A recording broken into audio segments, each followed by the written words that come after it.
Hello, in front of me I've got Xiaomi Poco F4 GT. In this video I'll show you how to add different types of cards to Google Pay. In the beginning, let's enter Google Pay app. Tap blue button at the bottom of the screen and focus on loyalty, gift card and public transport. Enter loyalty and select loyalty card you would like to add. For example, Payback Point. Now you can scan your card or enter details manually.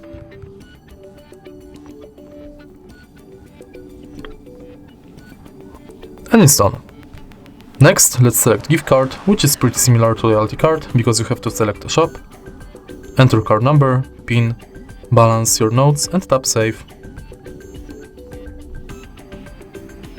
And the last card you can add is public transport. If you are able to find your public transport selected, you'll be redirected to a website where you have to finish the inside form. All of your cards will appear right here.